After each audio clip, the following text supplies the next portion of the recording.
moi. Sous tes ailes, couvre-moi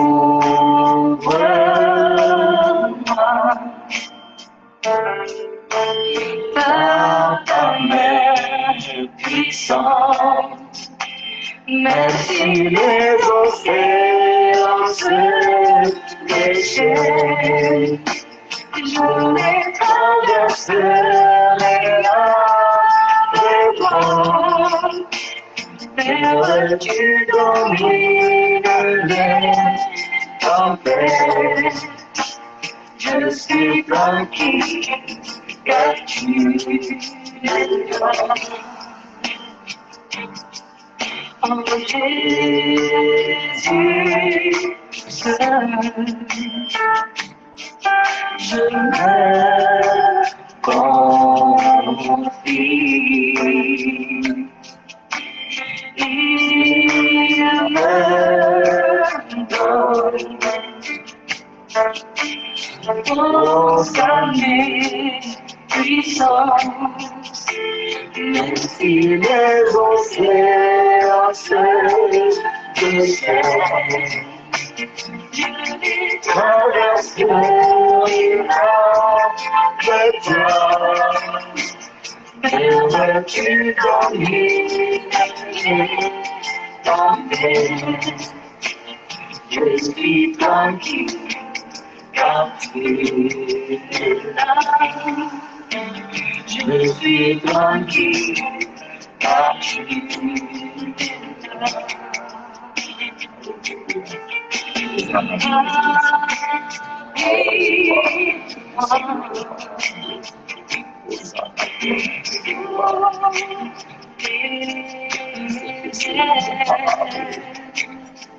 Le temps de circonstances, le créateur de que ton nom soit élevé, que ton nom soit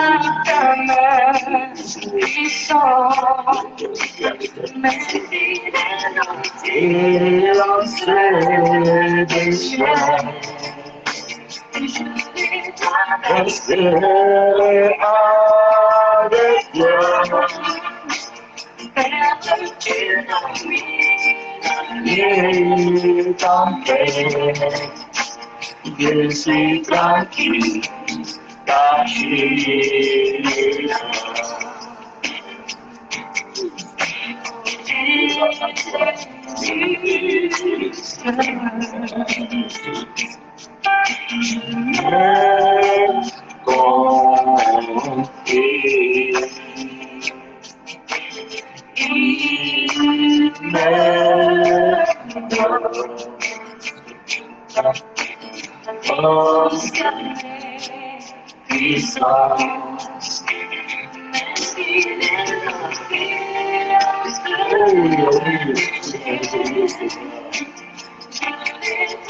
Devant les obstacles de pouvoir, je continue de persévérer, car l'Éternel tu es avec moi. Et tu domines tout ce qui sera faire de toi maintenant. Tu es là, Seigneur, et tu m'abandonneras jamais. La promesse, Seigneur, permet de voir avec le Seigneur, tu as trouvé ta demeure dans mon cœur. Et l'Éternel, tu es. Je ne peux plus à toi. Je ne peux plus à toi. Merci, Père de gloire. Merci, Seigneur. Tu domines les tempêtes. Tu domines les océans. Alléluia. Oh, Seigneur. Toi qui marches avec moi, tu vas faire des prières de ton protecteur. Sois élevé. Sois glorifié, Père. Alléluia. Merci, Seigneur de gloire. Merci, Dieu. Merci, Alléluia. Merci, Éternel. Je suis tranquille, car tu es là.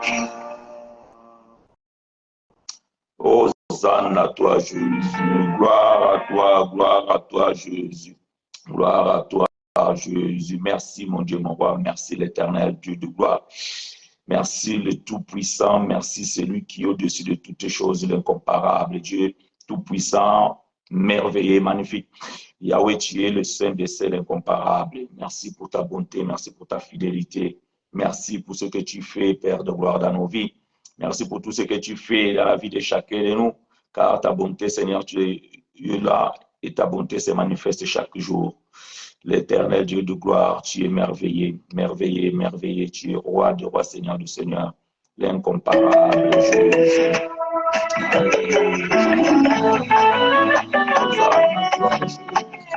Gloire à toi. Hosanna à toi, Jésus. Alléluia. Merci, mon Dieu, mon roi. Merci, Seigneur Jésus. Alléluia. Gloire à toi, Jésus. Gloire à toi, mon Dieu, mon roi. Shalom, bien-aimés frères et sœurs. Shalom, peuple de Dieu. Shalom, les élus. Shalom, les parfaits. Que Dieu de gloire nous soit richement favorable et nous bénissons sa présence. Nous bénissons sa seigneurie et surtout, nous sommes dans la joie de savoir qu'il a renouvelé sa bonté, sa fidélité envers nous ce matin. Voilà pourquoi, bien-aimés, nous élevons nos voix chaque matin, chaque instant même, pour pouvoir glorifier celui qui est au-dessus de toutes choses. Comme l'Éternel Dieu, il a fait une promesse avec nous et il tient à sa promesse. Voilà pourquoi, bien-aimés, à chaque fois que nous pouvons respirer, à chaque fois que nous pouvons parler, à chaque fois, même lorsque nous sommes malades, même lorsque nous ne sentons pas en forme, oh, peut-être même que nous n'avons pas de quoi manger. Mais bien aimé, laisse-moi te dire que aussi longtemps que tu peux respirer, oh, aussi longtemps que tu peux contempler le jour, c'est une grâce immense. Parce qu'imagine autour de toi, dans ta connaissance même, peut-être qu'il y a beaucoup qui ont beaucoup de fortune plus que toi. Beaucoup peut-être se confient à leur bien. Mais bien aimés, vous le savez, beaucoup, ils nous ont abandonnés. Beaucoup, ils nous ont laissés ce matin. Pourquoi? Parce que l'Éternel Dieu, il a tout simplement soutiré le souffle. Oh, ça c'est une bénédiction que Dieu nous donne. Quand tu respires, quand tu peux parler, bien aimé, peu importe la situation que tu es en train de traverser, sachez-le tout simplement que c'est une grâce de Dieu. Alors, voilà pourquoi, bien-aimé, chaque jour, chaque instant dans ta vie, n'arrête pas de rendre grâce à Dieu. N'arrête pas de prier sans cesse en rendant grâce à Dieu dans toutes circonstances. J'aime la parole de Dieu pour ça. Gloire à Dieu. Merci, Père, merci, l'Éternel Dieu, pour ta présence parmi nous. Merci d'avoir trouvé ta demeure dans nos vies. Et merci, Père de gloire, pour la vie de chaque bien-aimé qui est là avec nous.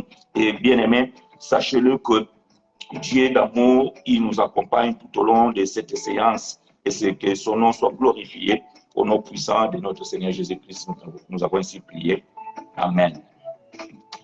Shalom, bien-aimés frères et sœurs, shalom, peuple du Dieu, que l'Éternel nous soit richement favorable. Nous vous souhaitons la bienvenue dans cette école de la grâce de Dieu, où nous allons encore parler aujourd'hui, bien-aimés, nous allons traiter un sujet, vous et moi ensemble, et qui concerne aussi les choses du royaume. Le thème que nous allons développer ce matin, qui s'intitule, ou bien qui est déjà affiché dans vos écrans, qui s'intitule « Qui es-tu, toi qui juges le serviteur d'autrui ?»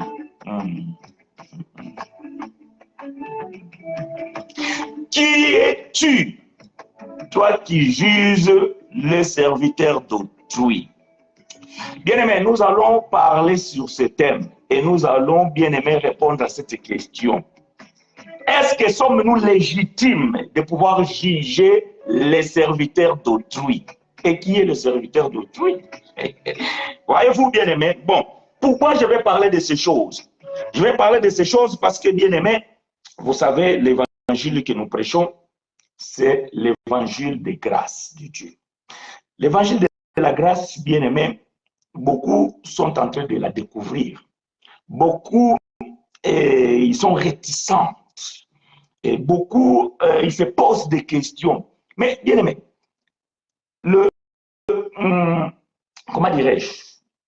La base même de l'évangile de la grâce, c'est de répondre aux questions que la religion a laissées en suspens. Voyez-vous, lorsque nous étions dans la religion, il y avait des choses qui taraudaient dans nos têtes. Parfois, on se posait la question, mais pourquoi on fait ça? Mais pourquoi on doit faire ça? Mais pourquoi le pasteur a fait ça? Bon, ok, bon, c'est le serviteur de Dieu, c'est le oint de Dieu, puisqu'il a dit, bon, lui, il parle avec Dieu, ben lui, et bon, écoute, nous allons obéir. Religieusement, on obéissait. Religieusement, nos bien-aimés qui sont toujours dans la religion, ils obéissent parce que l'homme de Dieu, Daddy, Père spirituel, il a parlé. Alors nous devons obéir.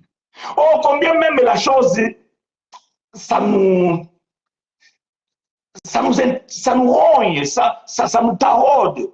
Mais on n'ose même pas demander pourquoi. Non, mais non, c'est l'homme de Dieu, tu ne peux pas le questionner. Lui, il reçoit directement de Dieu. Toi, tu es qui, toi, pour aller poser la question à l'homme de Dieu? L'homme de Dieu. Et toi, tu es qui alors? L'homme de Satan. Tu es une femme de Satan. Eh? Voyez-vous bien, mais toutes ces questions-là, alors, l'évangile de la grâce répond. L'évangile de la grâce répond. Qui suis-je moi pour que vous ne m'interrogez pas? Et ce que je parle ici, ce que j'ai dit ici, si cela n'est pas convaincant, donc vous avez le droit de pouvoir poser la question et moi j'ai le devoir de vous répondre. Ça, c'est l'évangile de la grâce. C'est l'éthique même de cet évangile de la grâce. Alors, bien-aimés, beaucoup de bien-aimés se posent des questions. Et alors, lorsque les questions sont là, nous devons répondre à ces questions.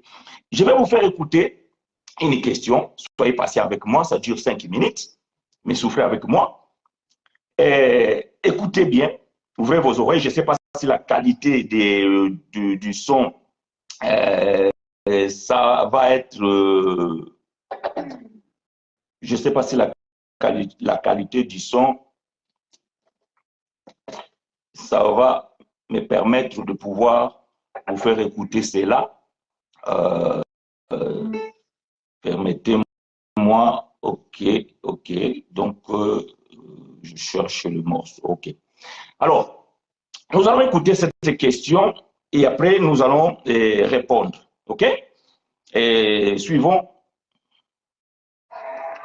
Shalom, shalom frère, pour ce que vous faites pour le corps du Christ. Vraiment, j'ai suivi un peu votre enseignement sur Facebook. En tout cas, ça m'a vraiment touché parce qu'on se sentait même dans l'enseignement même. Voilà. Ça ne concernait pas seulement que les chrétiens Chanel, mais ça nous concernait même en général. Parce que d'une part, d'une autre, on était tous concernés par ton enseignement. En tout cas, ça fait du bien. Frère Chinois, veuillez m'excuser, j'ai une préoccupation à vous exposer.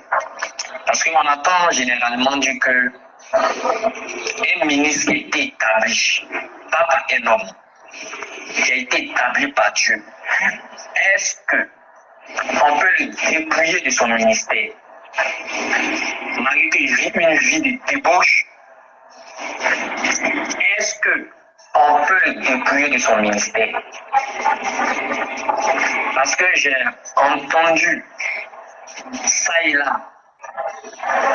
D'autres disent oui, on peut dépouiller un ministre de son ministère. D'autres disent non, on ne peut pas dépouiller un ministre de son ministère parce que c'est Dieu qui l'établit. Et celui qui a la latitude, celui qui est souverain et à qui appartient le ministère et qui donne le ministère, c'est Christ Jésus. Donc c'est Jésus-Christ qui a le droit de dépouiller cet homme-là. Et non un homme Chanel mortel comme nous. Est-ce qu'un ministre peut dépouiller son frère ministre du ministère?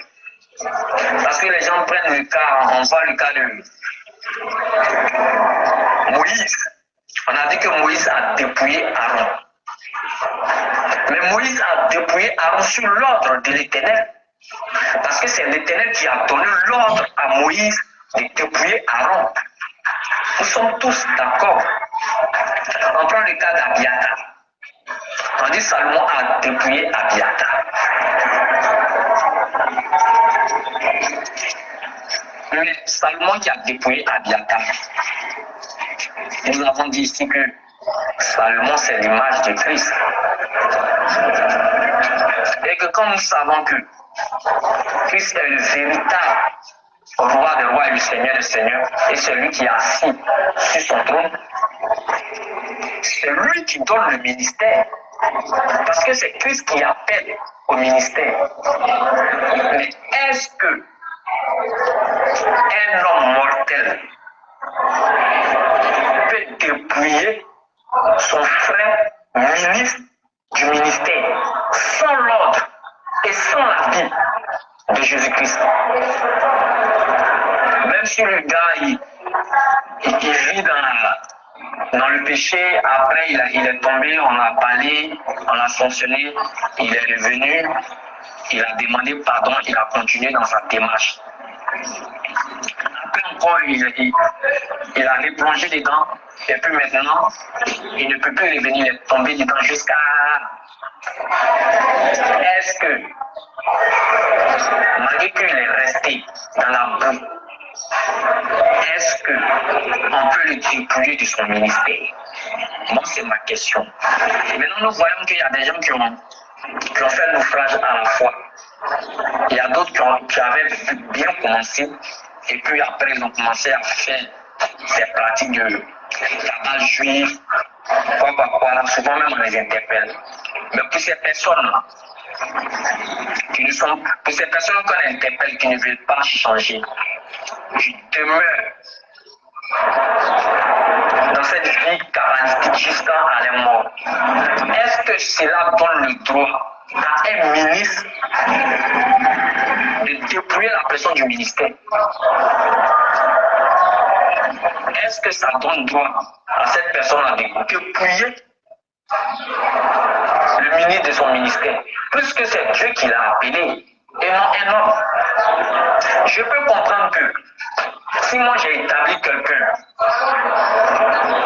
sur la chaîne, par exemple, ou bien moi-même, je me suis autoproclamé pasteur, sans que même Christ ne m'appelle. Là, c'est normal qu'on peut me dépouiller parce que c'est moi-même.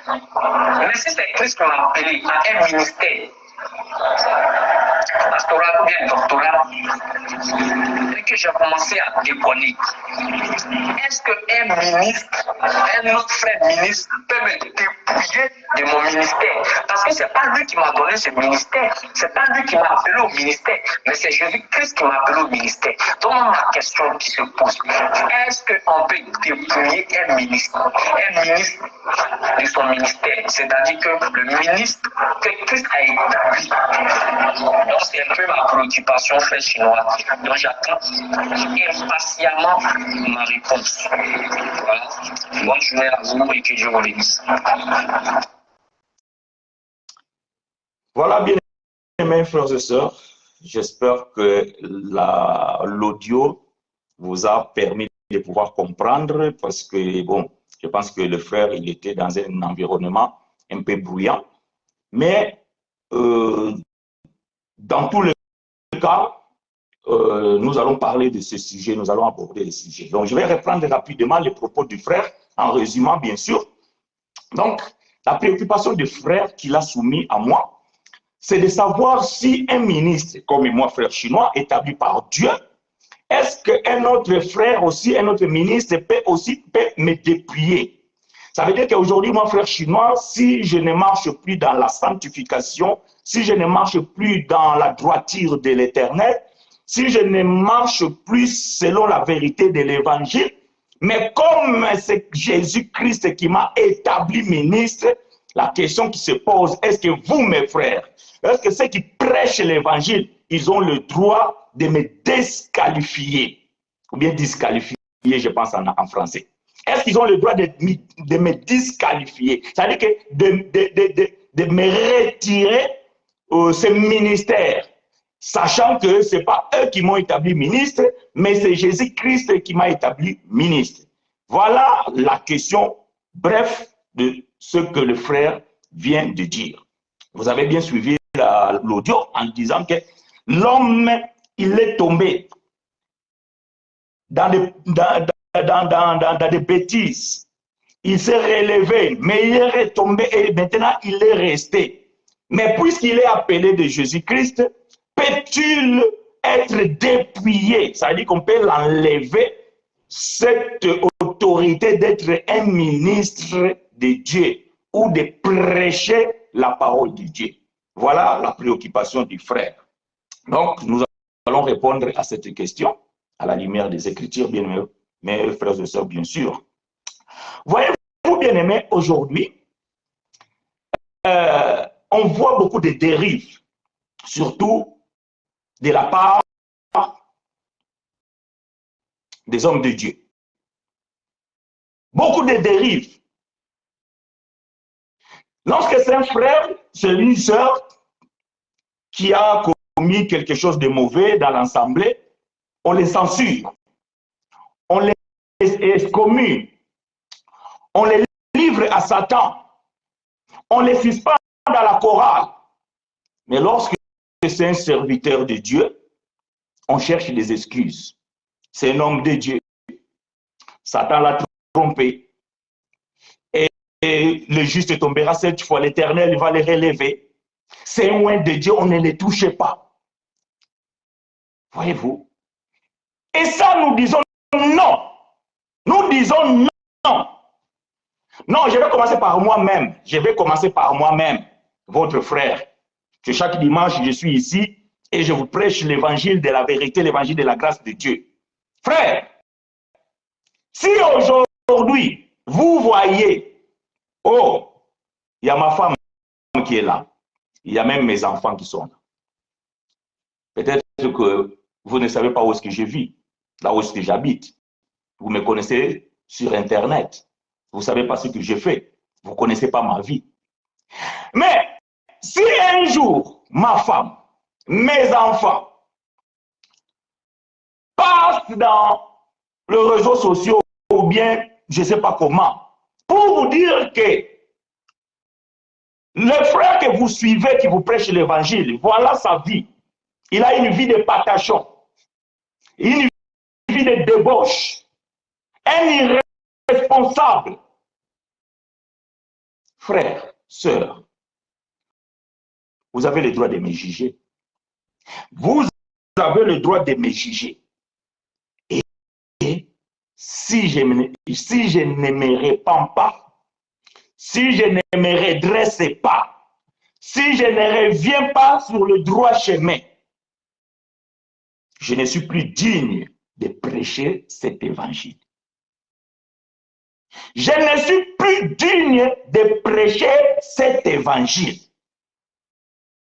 Et ça, c'est valable pour tous, frères ou sœurs, pasteurs ou diacres, apôtres ou évangélistes, docteurs ou prophètes. Ah, bon, je vais aller à leur manière. Bishop ou archibishop, marshal ou général, peu importe le titre que tu portes. Nous allons te disqualifier. Ah, mes frères, il n'a pas de l'église, il n'a pas un ensemble. Il n'a pas un ensemble. Comment vous allez les suspendre? Non, nous allons passer sur des réseaux sociaux et nous allons te dénoncer. Et nous allons dire aux gens qui te suivent de faire attention parce que tu es un loup. Après, quitte à celui, à chacun plutôt, d'écouter ou pas écouter, de continuer de suivre ou pas de suivre. Mes frères, je dis ceci, à vous tous qui nous suivez, à vous tous qui aimez la bonne parole, à vous tous qui aimez l'évangile de la grâce. Ne soyez pas fans d'un homme. Non, ne soyez pas fans de frère chinois. Oh, frère chinois, il prêche bien. Frère chinois, il parle de la révélation. Oui. Mais ce que frère chinois dit ici, ce n'est pas mes affaires à moi. Non, ce n'est pas mes affaires à moi. Je suis mandaté. Il faut que je continue à observer et je dois continuer à vivre selon celui qui m'a établi dans son service. Et si je ne respecte pas les règles établies par celui qui m'a établi, je ne suis plus qualifié d'être son serviteur.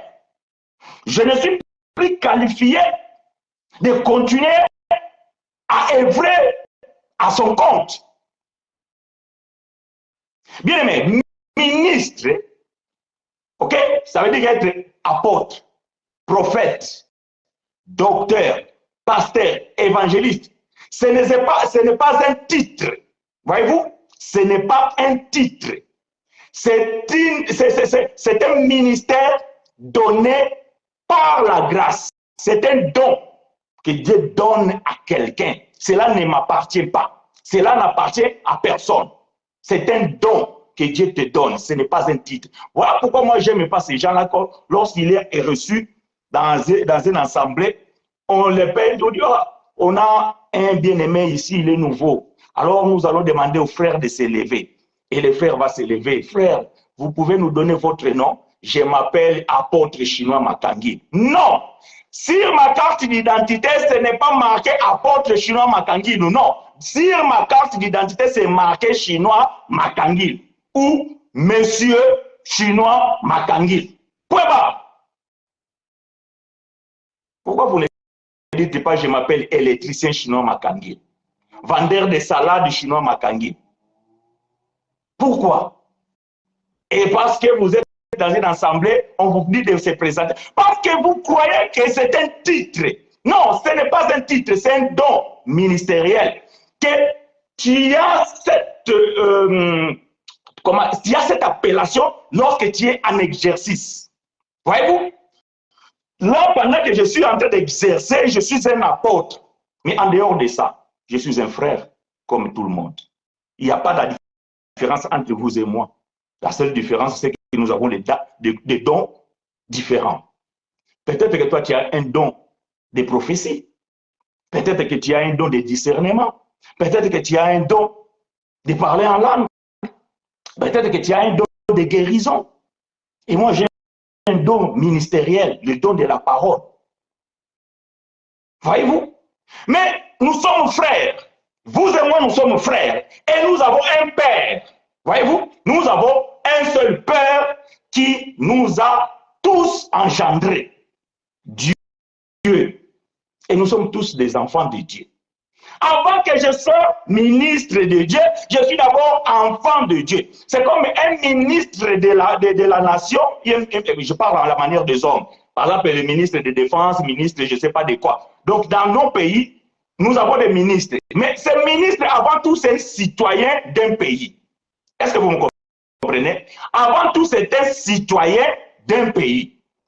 Et il y a une charge qu'on a éléguée, qu'on a confiée, ministre du sport, ministre de la défense, ministre de l'économie. Mais avant tout, c'est un citoyen du pays. Avant tout, nous sommes des citoyens du ciel. Avant tout, nous sommes les enfants de Dieu. Et après, selon la grâce que Dieu a donnée à chacun, nous pouvons être ministres, nous pouvons être diacres, nous pouvons être chanteurs, nous pouvons être donneurs de dons, je ne sais pas, peu importe, les dons que Dieu t'a donnés. Mais en dehors de ça, tu es d'abord un enfant de Dieu. Maintenant, un enfant de Dieu, quelle est l'autorité qu'il a lui-même? Ah, voilà. Voyez-vous? Frères, si nous sommes des frères, réellement nous sommes des frères. Si un de nous, quand je parle de frère, parce que le masculin prend toujours le dessus des féminins, y compris les sœurs, ok? Comprenez-moi. C'est pas que nos frères, ils parlent que des frères et alors nous les sœurs. Non. Quand je parle de frères, je parle en général, donc frères et sœurs, ok? Voilà. Si nous sommes frères et sœurs, et que vous me voyez, moi, votre frère chinois, entrer de se perdre par l'amour fraternel, est-ce que vous allez m'abandonner ou vous allez faire tout moyen de pouvoir me reprendre? Donc, d'abord, c'est l'amour qui prime. L'amour que nous avons envers les autres, l'amour que nous avons envers les frères et sœurs, c'est d'abord ça qui nous pousse à pouvoir, juger, corriger et reprendre avec amour, mais avec fermeté. Alors, quand un homme prend la Bible, pour pouvoir se défendre, bien aimé, nous disons, c'est satanico-diabolico. C'est une sagesse terrestre et humaine, par conséquent, diabolique. On ne peut pas se défendre avec la parole de Dieu, parce que la parole de Dieu dit, ne touchez pas à mes oins. Non, ça c'est une fausse vérité. C'est une fausse vérité. Aujourd'hui, quand on dit ça, les gens même tremblent. On ne touche pas à mon oin. Donc le oin, c'est lui qui a l'onction. Donc lui, il a la puissance. Si on le touche, il va nous maudire. Si on le touche, non, non, non. Il n'est rien du tout. Il n'est rien du tout, bien-aimé. Surtout qu'il est tombé. Voyez-vous? Surtout qu'il est tombé. Il n'est rien du tout. Il n'a aucun pouvoir contre vous et sur vous. C'est un homme, c'est un frère, c'est une sœur, comme toi et moi. Quelle onction qu'il a supérieure. Il est loin de Dieu et nous sommes qui alors? La Bible déclare, nous avons tous reçu la même portion de l'onction. C'est-à-dire que l'onction que moi, frère chinois, j'ai, c'est la même onction que toi, tu as. Je me répète, la seule chose qui fait la différence, c'est la grâce, le don de la grâce que Dieu nous donne. Ça veut dire que le don que Dieu fait grâce à chacun de nous, c'est ce qu'il dû faire. Et peut-être lui, il a les dons pastoraux, l'autre, il a les dons doctoraux, l'autre, il a les dons. Même un docteur n'est pas plus grand que pasteur. Et même le pasteur n'est pas plus grand que l'évangéliste. Comme les gens, en fait, dans la religion, on classifie. Donc, l'évangéliste, c'est le petit de confiance du pasteur. Le pasteur, c'est lui qui est en dessous de l'apôtre. L'apôtre, il est en dessous des docteurs. Et le docteur, il est en dessous des prophètes. Non, non. Ce sont la diversité.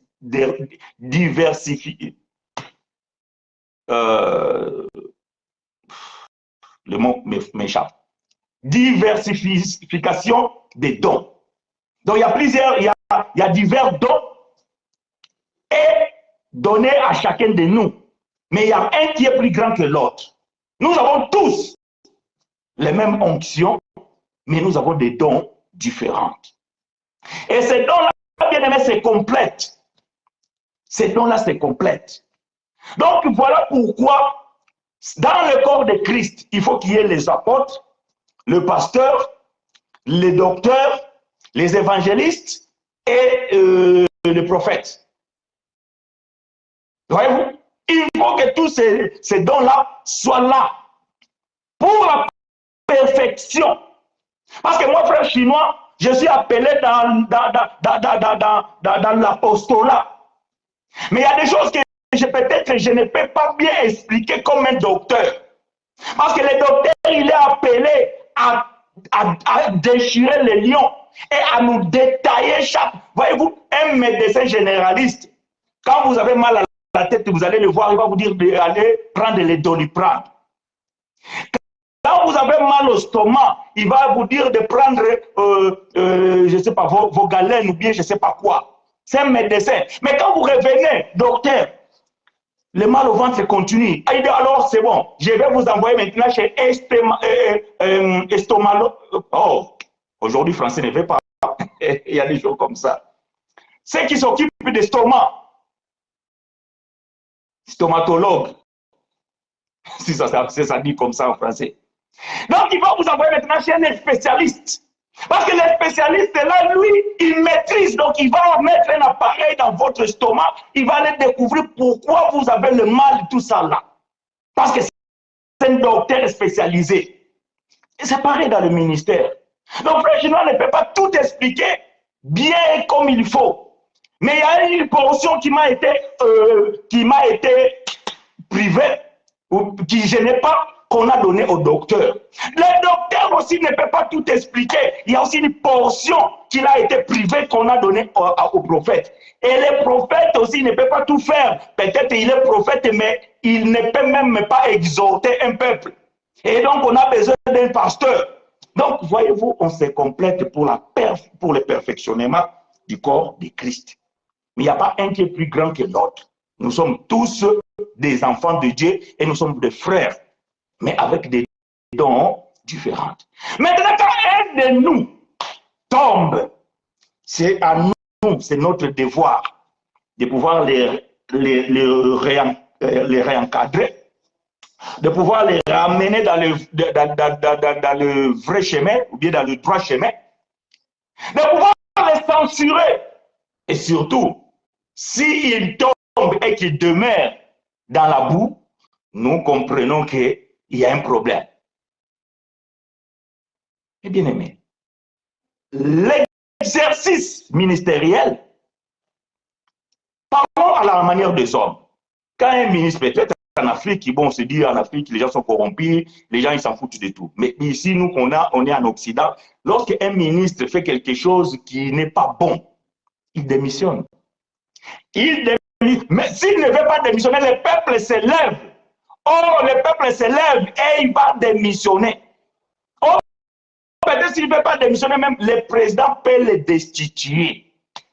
À la manière des hommes. À la manière des hommes. Et vous pensez que les hommes, ils ont pris ça où? Toutes ces lois qui sont érigées dans nos pays, la plupart de nos lois sont épuisées dans la Bible. Malgré qu'aujourd'hui, on fait des lois selon les situations. Mais il y a beaucoup de lois qui existent dans nos pays. Ces lois sont tirées dans la Bible. Bon, frère, je suis trop bavard aujourd'hui. Depuis que j'ai commencé à parler, même pas un verset. Ah, ok. Bon, allons dans les Écritures. Que l'Éternel vous soit richement favorable, bien-aimés frères et sœurs. Soyez les bienvenus dans l'école de la grâce de Dieu. Shalom. Nous sommes dans la Bible. Prenons cette écriture que beaucoup prennent pour se défendre ou bien pour se dire qui êtes-vous.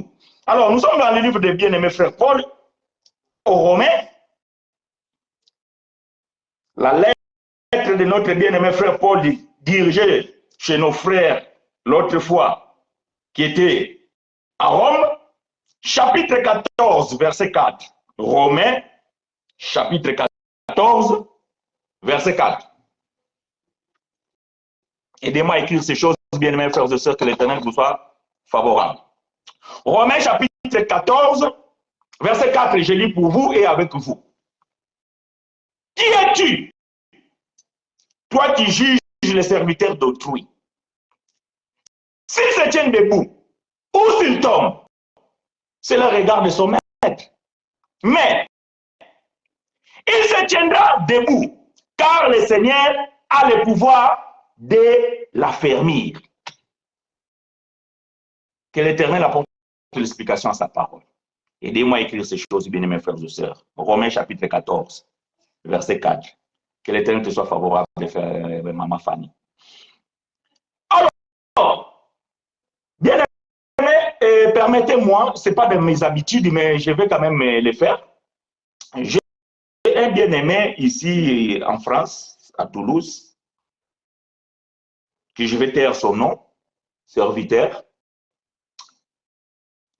Une fois, il voulait faire la défense d'un bien-aimé, Alf Lukau. Vous connaissez bien cette histoire qui est en Afrique du Sud. Entre guillemets, il semblerait qu'il avait ressuscité un homme et cela a fait polémique. Et ce bien-aimé, étant serviteur, voulait défendre ce bien-aimé-là et il est allé prendre cette écriture pour dire que le peuple n'avait pas droit de juger parce que c'est un serviteur d'autrui. Voyez-vous, bien-aimé, quand on prend la Bible et qu'on les déforme, quand on prend une écriture dans la Bible, après on les déforme, on les donne une autre interprétation.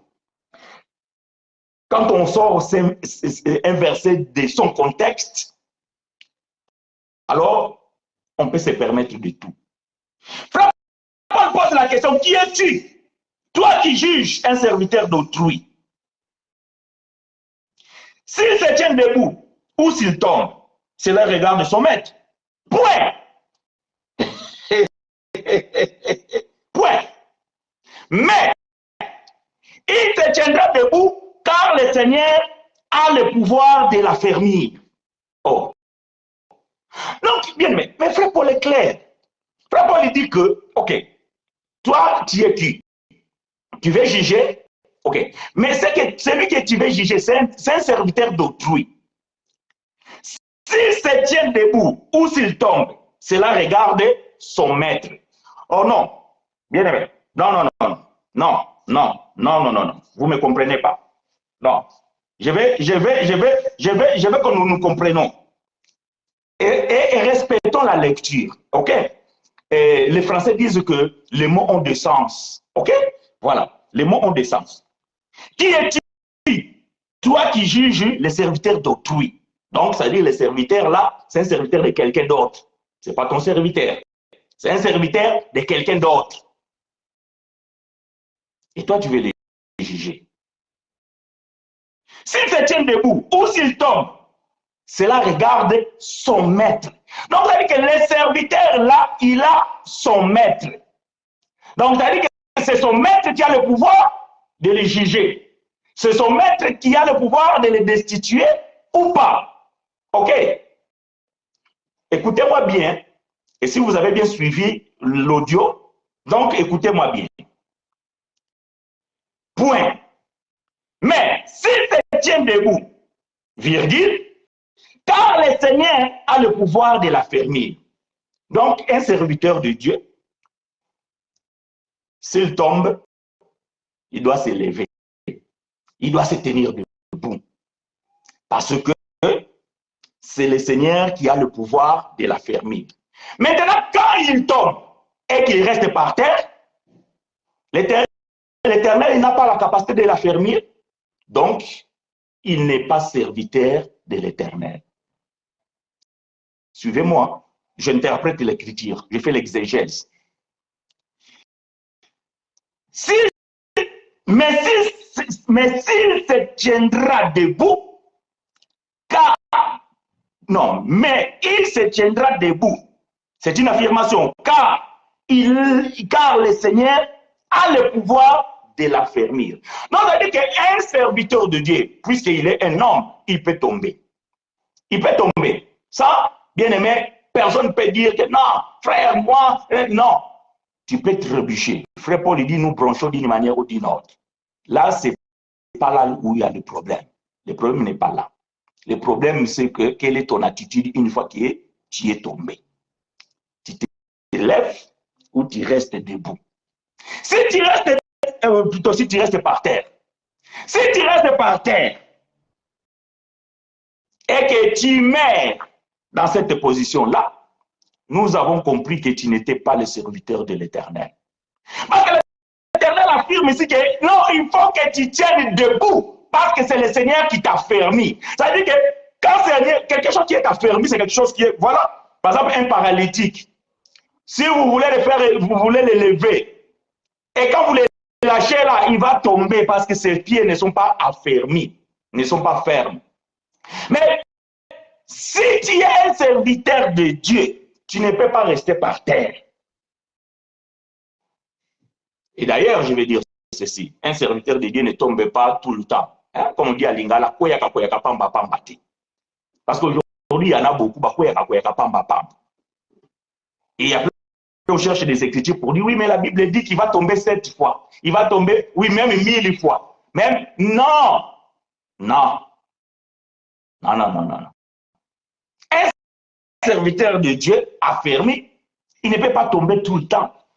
D'ailleurs, il peut tomber une fois. Ça, on peut comprendre. 2 fois, ça commence à devenir un peu comme 3 fois. Ah non, non, non, non. Non. Non. Voyez-vous, non. Parce que le Seigneur doit t'affermir. Le Seigneur doit t'affermir. Ça veut dire quoi, bien aimé?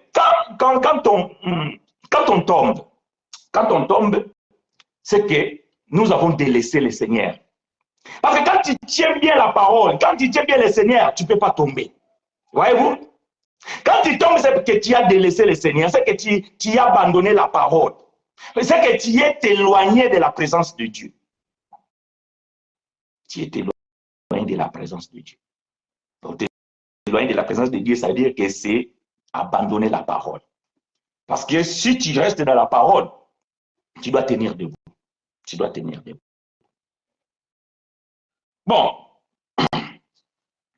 Alors, qui sommes-nous pour juger les serviteurs d'autrui? Ah, la réponse est simple, bien-aimé. C'est que nous sommes des enfants. J'aime ça. C'est que nous sommes des enfants. Voilà pourquoi nous avons le droit de juger les serviteurs. Bien-aimé, le serviteur n'est pas plus grand que l'enfant. Ah, je répète, j'ai dit, le serviteur n'est pas plus grand que l'enfant. Mais pourquoi vous n'arrivez pas à juger ces serviteurs-là qui sont en train de marcher dans des débauches? Pourquoi vous n'êtes pas capable de censurer ces serviteurs qui sont en train de faire des bêtises? Parce que vous êtes encore des bébés. C'est parce que vous êtes encore des enfants spirituels. C'est parce que vous êtes encore immature. Mais un enfant, lorsqu'il devient mature, il comprend le sens des choses. Il comprend les responsabilités. Il comprend son devoir. Galates chapitre 4, verset 1 à 5. Galates chapitre 4, verset 1 à 5. Le frère nous a posé la question, est-ce que un ministre établi par Christ, est-ce qu'un homme mortel, est-ce qu'un homme mortel peut le dépouiller de son ministère?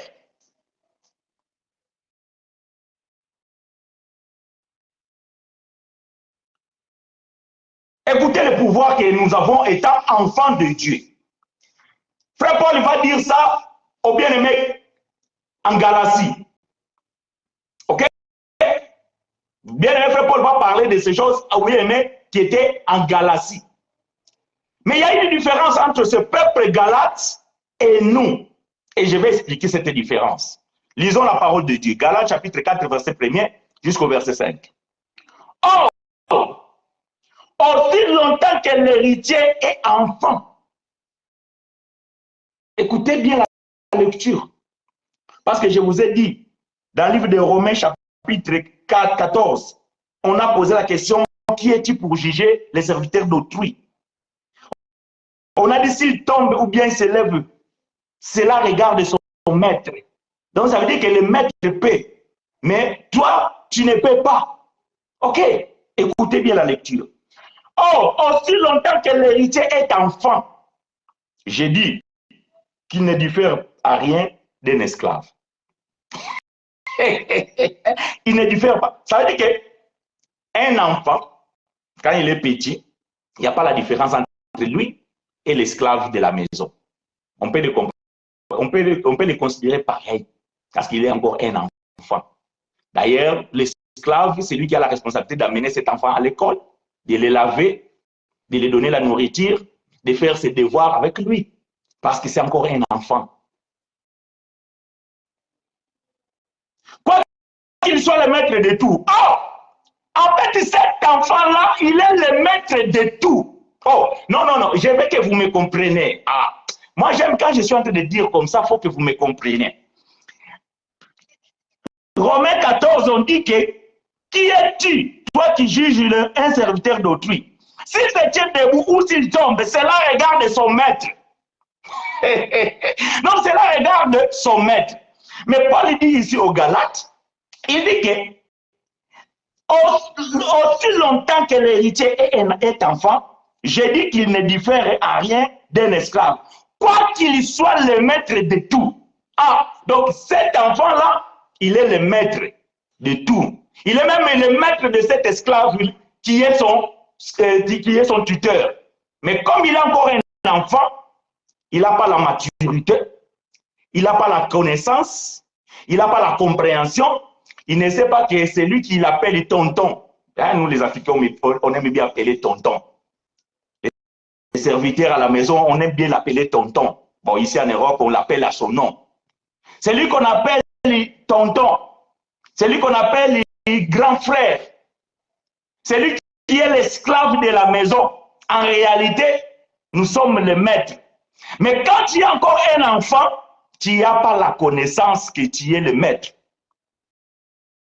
Mais, verset 2, mais il est sous le tuteur et de l'administrateur jusqu'au temps marqué par le père. Donc, cet enfant, il est sous tuteur. L'esclave de la maison, c'est lui qui est le tuteur. C'est lui qui l'amène à l'école, c'est lui qui les lave, c'est lui qui l'accompagne. Jusqu'au temps marqué par le père. Ça veut dire que le père, il sait que quand mon enfant il aura 18 ans, c'est l'âge de la maturité. C'est maintenant, il est responsable de ses actes. Là, maintenant, on lui explique que toi, tu es l'héritier. Vous savez ce que veut dire l'héritier? Tu es, après la mort de ton père, c'est toi qui es le propriétaire de tout. Même de cet esclave-là que tu appelais tonton. Toi, tu es le maître. Mais avant, tu n'étais qu'un enfant immature. Tu n'étais que sous les rudiments. Ne fais pas ça. Tu vois l'esclave, il t'engueule. Ne fais pas ça. Viens ici. Prends la douche. Écris ça. Fais ton devoir. Parce que tu es encore un enfant. Il te donne les ordres, il crie sur toi. Mais quand tu deviens adulte, et même l'esclave, il comprend que c'est toi qui es le maître, le langage change. Le langage change. Maintenant, il te parle avec beaucoup de respect. Majesté, sa majesté. Parce que toi, tu es le prince. Sa majesté. S'il vous plaît, il ne vous tutoie plus. Il ne vous tutoie plus. Avant, c'était toi là, viens. Maintenant, s'il vous plaît, monsieur, puis-je vous servir quelque chose? Mais quelle est la différence entre hier et aujourd'hui? C'est que tu as grandi. Tu as eu la maturité. Tu as eu la connaissance. Même l'esclave sait que toi, tu es le prince et tu es l'héritier. Il ne peut plus te parler comme il veut. Parce que toi, tu es le maître. Parce que toi, tu es le maître. J'aime Paul. Verset 3. Nous aussi, c'est pas nous, eux là-bas, et là-bas. Vous allez comprendre pourquoi. Parce que quand vous lisez la Bible, vous ne respectez pas la Bible, et voilà pourquoi vous mélangez tout. Paul dit, nous aussi, de même manière, lorsque nous étions enfants, nous étions sous l'esclavage du rudiment du monde. Paul parle de quel rudiment du monde ici? La loi mosaïque. Voyez-vous, la loi mosaïque. Parce que Paul est né sous la loi. Les frères de Galates, là aussi, ils étaient nés sous la loi. Parce qu'ils étaient des convertis des juifs. Ils avaient comme religion la religion judaïque. Leur temps, ils étaient nés aussi sous la loi. Et ils étaient l'esclave de la loi. Parce que dans la loi, il n'y avait pas des enfants. Les enfants qui étaient dans la loi, ils n'avaient pas la connaissance de leur appartenance étant que des enfants. Parce qu'il n'y avait que des serviteurs. Voyez-vous? Bien aimé, la plus grande révélation de la venue de Jésus, c'est qu'il a révélé la paternité du Père ou bien de Dieu. Avant que Jésus vienne et parle que Dieu est le Père, personne n'avait la notion que Dieu était Père. Et tous étaient des serviteurs. Hébreux chapitre 3, versets 5 à 6. Moïse a servi dans la maison de l'Éternel étant que serviteur. Mais Christ en est étant que fils dans sa maison. Est-ce que vous comprenez? Donc, dans l'ancienne alliance, dans l'ancien temps, il n'y avait que des serviteurs. Il n'y avait pas des enfants de Dieu. Donc, tous étaient des serviteurs et tous étaient des esclaves de la loi. Jusqu'au temps marqué par le Père, c'est pas moi qui le dis, c'est Paul. Paul dit jusqu'à le temps marqué par le Père. Donc, le Père avait marqué un temps. Et quel est ce temps? Le temps de la grâce. Oh mon Dieu, j'aime ces choses. Comment on ne peut pas expliquer l'évangile de cette manière? Pourquoi on ne nous a pas expliqué l'évangile de cette manière?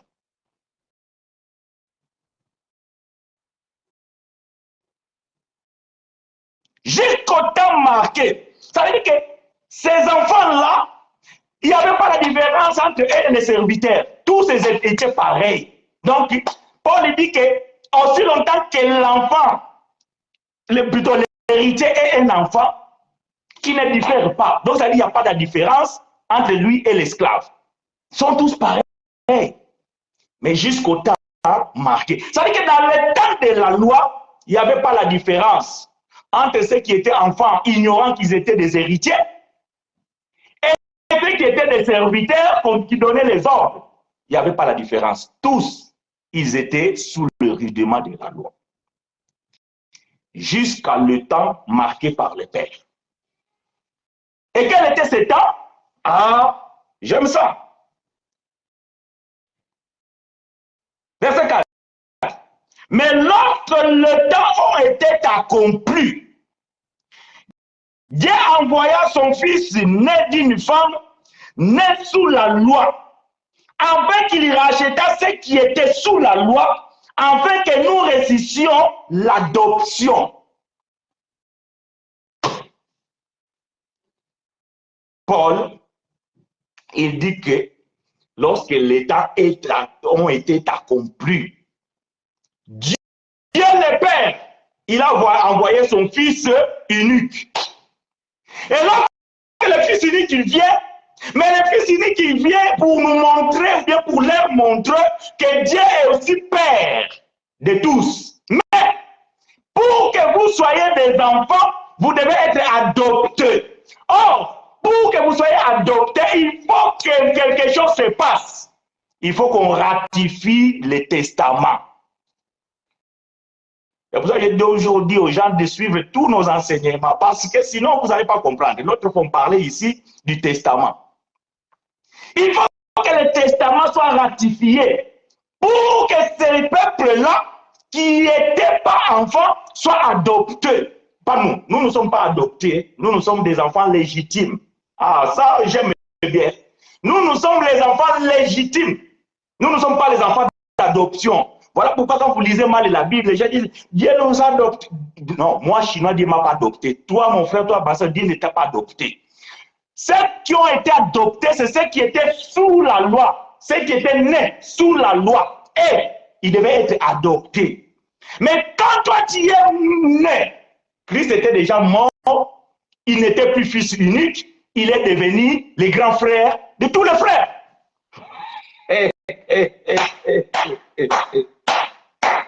J'aime l'évangile. Il est devenu le grand frère de tous les frères. Mais là, voilà, quand vous ne respectez pas le temps verbal dans la lecture de la Bible, vous allez vous attribuer des choses qui ne vous appartiennent pas. La Bible dit, nous sommes adoptés. Non. L'adoption devait se faire parce que ce peuple-là était d'abord esclave. Ils n'étaient pas des enfants. Maintenant, le fils unique est venu, le fils légitime. Maintenant, pour que les autres qui étaient nés avant lui puissent être des enfants, il fallait qu'ils soient adoptés. Eux, qui étaient sous la loi, devaient être adoptés. Parce qu'ils étaient des esclaves et ils ne savaient pas qu'ils étaient des enfants. Maintenant, Dieu doit les adopter pour qu'ils comprennent qu'ils sont des maîtres. Mais nous, qui sommes nés après la mort de Christ, nous sommes venus sur la terre étant que des enfants légitimes. Oh, ça j'ai dit. Et celui qui n'est pas d'accord avec moi, qui amène les Écritures et qui vient me contredire.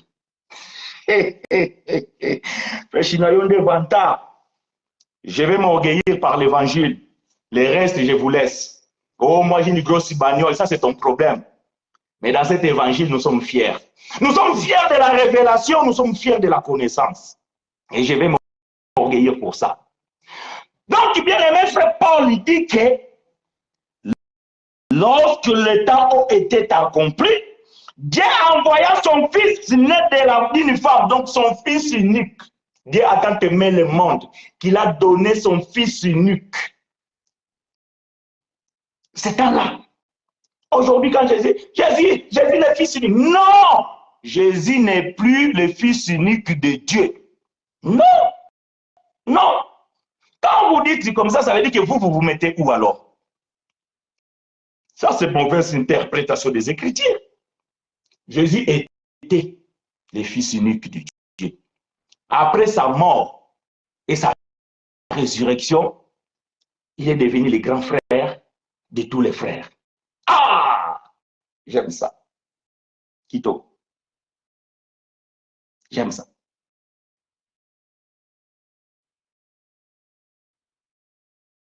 Romains chapitre 8. Romains chapitre 8.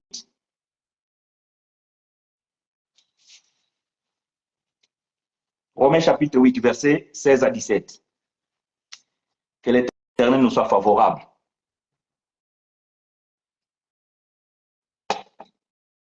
Romains chapitre 8, versets 16 à 17. Je lis pour vous et avec vous. Romains, donc livre du bien-aimé frère Paul, au Romains, chapitre 8, versets 16 à 17, dit ceci. L'Esprit lui-même rend témoignage à notre esprit que nous sommes enfants de Dieu. Or, si nous sommes enfants, nous sommes aussi héritiers de Dieu et co-héritiers de Christ.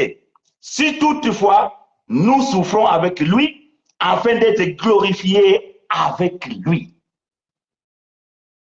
Le Saint-Esprit témoigne dans mon esprit que moi, chinois, je suis un enfant de Dieu et je suis héritier et co-héritier avec Christ.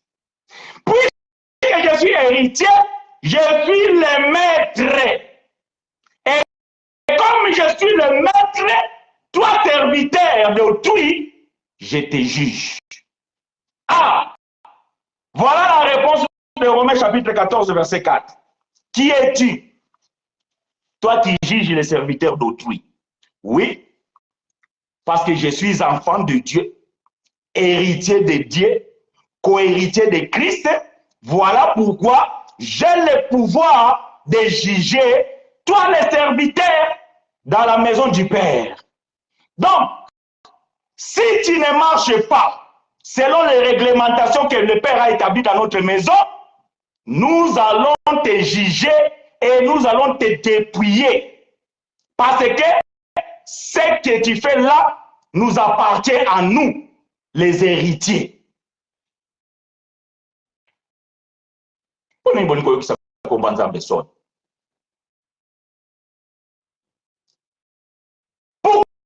Pourquoi méprisez-vous le nom de Dieu?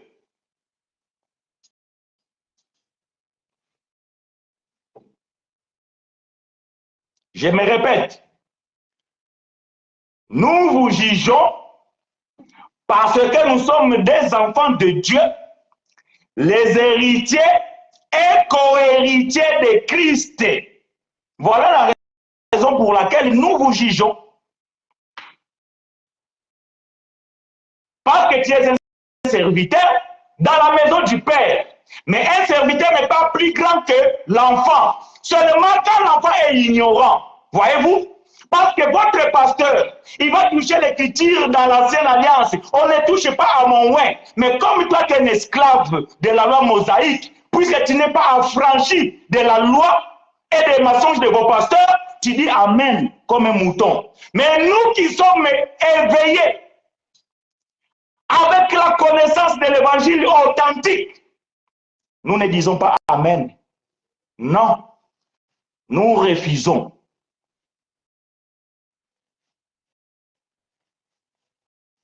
Nous refusons. Nous disons non. Ce que tu es en train de faire, dans notre maison, les pères ne l'autorisent pas. Les pères ne le tolèrent pas. Les pères ne laissent pas incensureux. Mais comme il a donné le pouvoir à nous, ses enfants, puisque nous sommes des héritiers, c'est à nous de vous juger. C'est à nous de vous dépouiller. C'est à nous de vous licencier. C'est à nous de vous révoquer. Parce que vous êtes des serviteurs dans la maison du Père. Mais quand vous êtes des esclaves, alors le maître est plus grand que vous. Plutôt le serviteur est plus grand que vous. Vous savez, dans une maison royale, il y a des esclaves, mais il y a les chefs des esclaves. Dans la maison royale, il y a des esclaves et il y a les chefs des esclaves. Donc, le chef des esclaves, c'est votre pasteur, votre dirigeant. Et vous, vous êtes aussi des esclaves. Comme lui, il est le maître de vous. Donc, il vous piétine et il vous fait taire. Vous ne pouvez même pas parler. Qui es-tu? C'est moi le chef. C'est moi que le patron a établi. Et ils prennent pour Dieu leur patron. Mais nous, nous sommes des enfants de la maison. Les enfants légitimes. Les héritiers et les co-héritiers de Christ. Nous avons le pouvoir, l'autorité de vous juger et de vous établir, de vous restituer, de vous dépouiller et de vous revêtir aussi. Cela dépend de nous.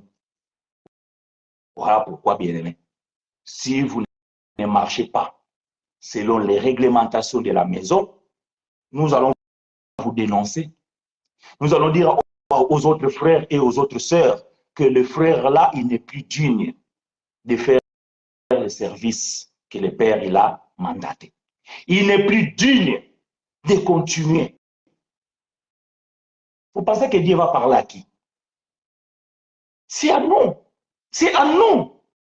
Dieu parle à nous et nous ouvrons la parole parce que Jésus aujourd'hui c'est la parole.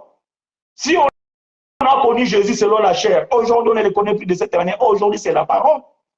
Nous prenons la parole, nous ouvrons la parole et tu ne marches pas digne de ce mandat. Tu n'es pas exemplaire. Tu n'es pas exemplaire. Et vous voulez qu'on vous laisse comme ça? Non, non, non, non, non. Cela n'est pas possible. Cela n'est pas possible.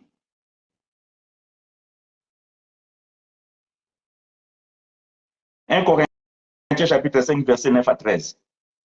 Je vais m'atterrir là-dessus. Je vais mettre point virgule en espérant que j'ai répondu à la préoccupation des frères.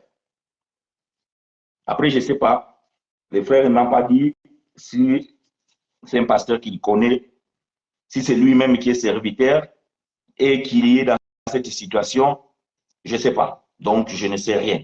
Donc, moi, je réponds à sa préoccupation. Ne vous inquiétez pas, je l'avais déjà répondu en privé, mais je trouvais ça intéressant quand même que je vienne aussi, parce que les frères, dans sa situation, ou bien selon cette préoccupation qu'il a, je ne pense pas qu'il est le seul. Alors, j'ai senti que je pouvais et que je devais le répondre aussi, donc, par l'enseignement. Mais en privé, on en a parlé. Alors, 1 Corinthiens chapitre 5, verset 9 à 13.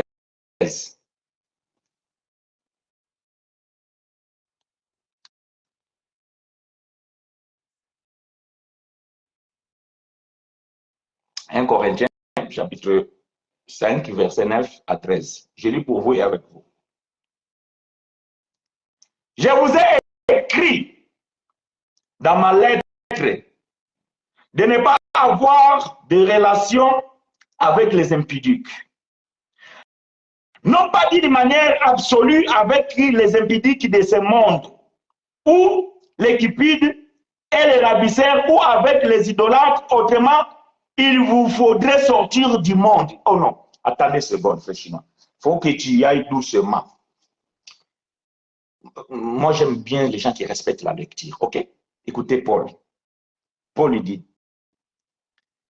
je vous écris dans ma lettre de ne pas avoir de relations avec les impudiques. Non pas d'une manière absolue. Pourquoi Paul dit pas d'une manière absolue? Parce que il y a des gens qui sont dans le monde, qui sont des impudiques. Dans nos travails, nous avons des collègues impudiques. Dans nos quartiers, dans nos voisinages, on a des gens qui sont des impudiques, des ravisseurs, des idolâtres.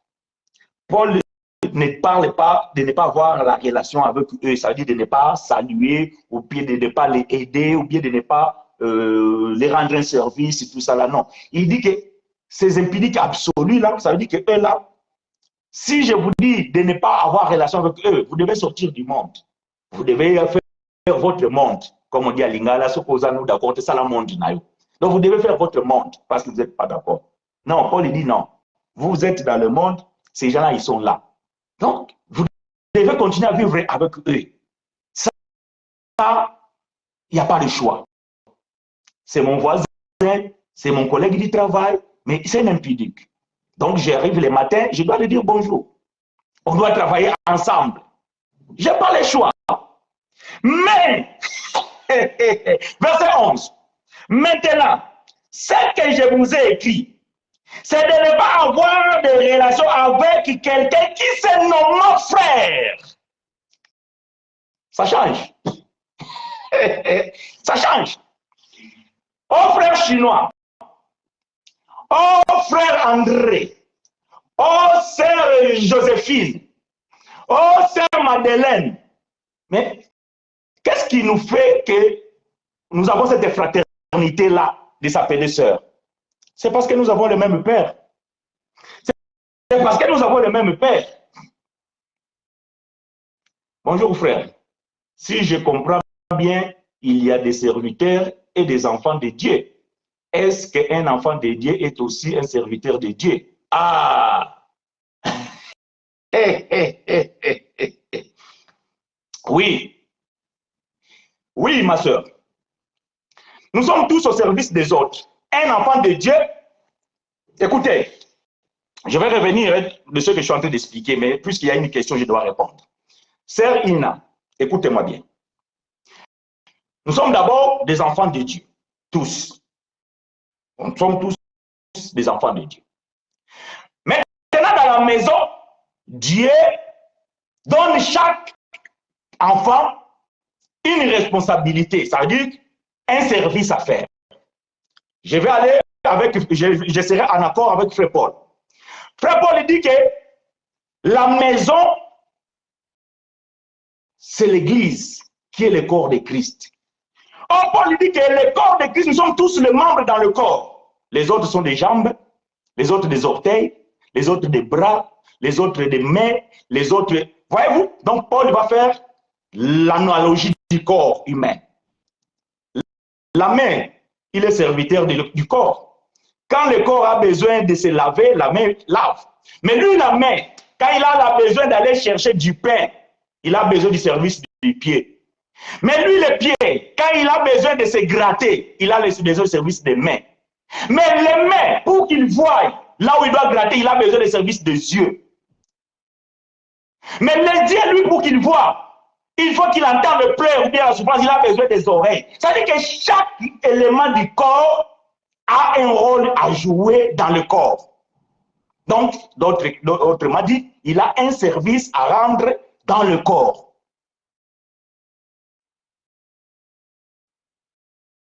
Je ne sais pas si la sœur Ina est venue en retard. Dans mon introduction, j'avais bien dit, nous tous, nous sommes des enfants de Dieu. Mais nous avons des dons différents ou différents. Chacun, Dieu a donné un don différent à l'autre.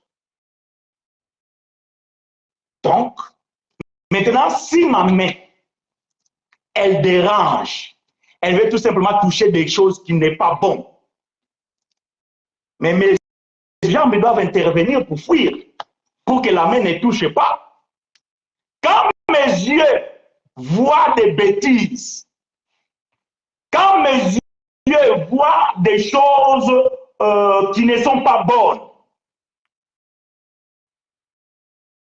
j'ai besoin peut-être de ma tête qui se tourne pour se détourner.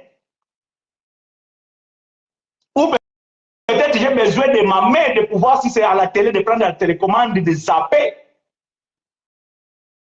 Donc, les éléments du corps, ou bien les membres du corps, sont interconnectés entre eux. Donc, la main ne peut pas dire qu'il n'a pas besoin de l'œil. L'œil ne peut pas dire qu'il n'a pas besoin de la bouche. La bouche ne peut pas dire qu'il n'a pas besoin des jambes. La jambe ne peut pas dire qu'il n'a pas besoin des orteils. Donc, c'est interconnecté. Donc, tous sont au service des uns et les autres. Donc, je réponds à ta question, ma soeur. Nous sommes tous des enfants de Dieu. Et tout un enfant de Dieu, c'est un serviteur. Et nous sommes des serviteurs les uns aux autres. OK? Je reviens de ce que je disais. J'espère que j'ai répondu à la question, ma soeur. Si ce n'est pas le cas, donc tu peux s'y renchérir. Je reviens de ce que je disais. Donc, Paul dit ici que les impudiques, voyez-vous, dans les quartiers, dans nos lieux de travail, Paul dit, dans l'absolu, on ne peut pas les écarter. On peut ne pas avoir la relation avec eux. Parce qu'on travaille ensemble, on doit faire un service. Mais c'est un païen. Ou bien c'est quelqu'un qui ne fait pas partie de la maison. Mais Paul lui dit, ce que je vous écris, si, je vous crie, c'est de ne pas avoir de relation avec quelqu'un qui se nomme frère, virgule, et impudique, ou qui pique, ou idolâtre, ou outragé, ou ivrogne, ou ravisseur, de ne même pas manger avec un tel homme.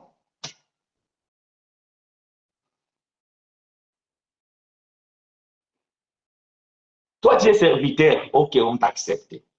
Tu es tombé. On t'a conseillé tout ça, tu t'es relevé. Tu es encore tombé. On t'a conseillé, tu t'es relevé. Et tu es tombé, et cette fois-ci, rien à faire. Ce n'est pas moi qui l'ai dit, c'est la question du frère. Le frère, il dit que bon, la personne, il est tombé, mais il est resté. Mais comme c'est Jésus qui l'avait établi, est-ce qu'un autre frère peut le dépouiller de son ministère? Paul, il dit, je ne sais pas quand, parce que le frère, il n'a pas précisé, hein, je ne sais pas, donc j'essaie d'extrapoler, ok? J'essaie d'extrapoler, donc je vais spéculer. Cet homme qui est tombé dans l'impudicité, peut-être, je ne sais pas. Dans l'idolâtrie, peut-être, parce que le frère parle de cabale juif. Vous savez, le kabbalisme, c'est une idolâtre. Maintenant, le frère, il est kabbale. Pourquoi nous allons avoir la relation avec un kabbaliste? Non, non, non, non. Frère Paul, il dit non. Il ne faut même pas manger avec lui.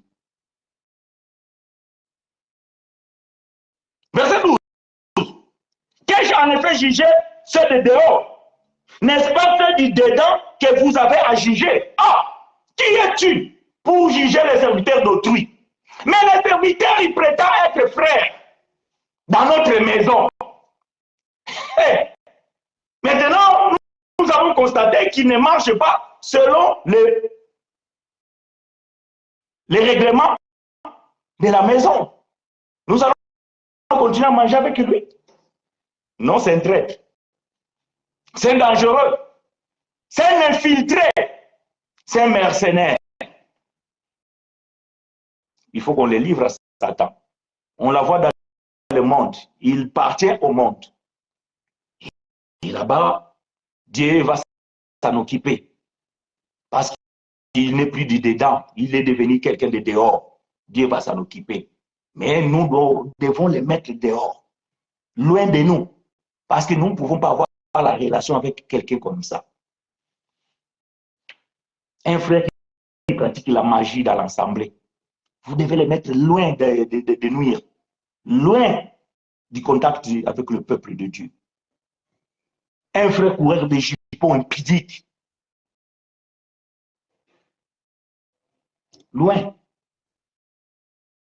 Parce que ceux de dehors, Paul dit, pour ceux de dehors, Dieu les juge. Ôtez les méchants du milieu de vous. Ôtez les méchants du milieu de vous.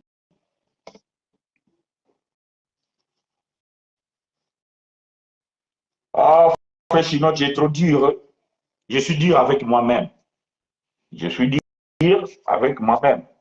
Je vous ai dit, si un jour, vous écoutez des choses à propos de frère Chino, vous devez me juger comme il se doit.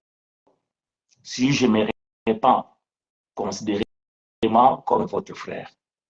Si je ne me répands pas et que je reste par terre, mettez-moi dehors. Mais frère Chino, on n'a pas une assemblée, comment on va faire? Mais ne me regarde plus. Ne partage plus mes vidéos. Bloque-moi dans tes contacts. Mais alors, frère Chino, si tu te répands après quelques temps, oui, si je me répands après quelques temps, tu le sauras. Parce que tu peux toujours savoir qu'est-ce qu'il est devenu. Mais la Bible dit, non, si c'est un enfant de Dieu et si c'est un serviteur de Dieu, il doit tenir bon. Parce que c'est Dieu qui l'a fermé. J'ai combattu le bon combat et j'arrive à la fin, j'ai gardé la foi. Si je fais le naufrage, c'était le propos du frère dans l'audio. Si je fais le naufrage, je n'étais pas de vôtres. Ils étaient parmi nous, mais ils n'étaient pas des nôtres. Et malheureusement, il y en a beaucoup. Ils sont parmi nous, mais ils ne sont pas des nôtres. Quand ils vont faire le naufrage, ils ne peuvent pas revenir. Ils ne peuvent plus revenir parce qu'ils ne sont pas de nous, mais ils étaient des infiltrés, des mercenaires. Mais un enfant de Dieu, un serviteur de Dieu, s'il tombe, il tiendra debout parce que c'est l'Éternel qui l'a fermé. Que l'Éternel nous soit favorable. Bien aimés frères et sœurs, partagez la vidéo.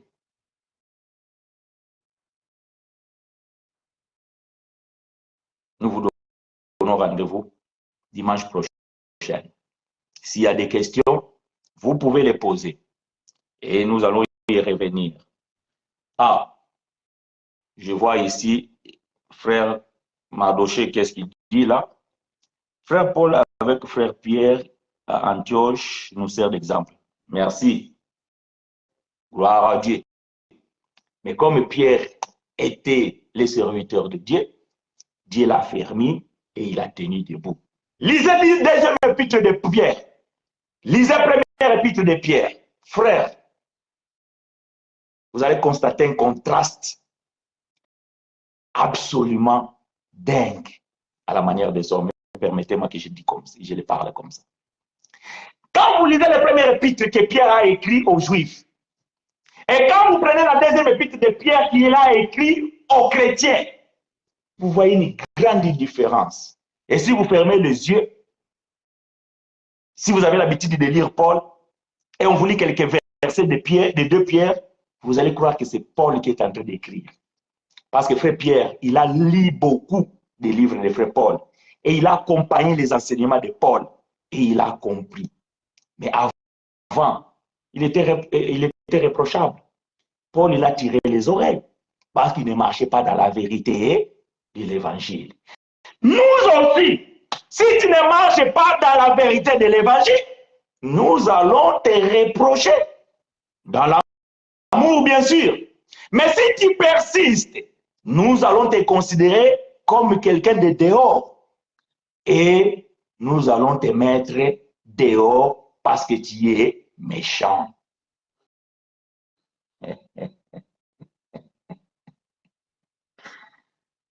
Gloire à Dieu. Gloire à Dieu. Merci Seigneur.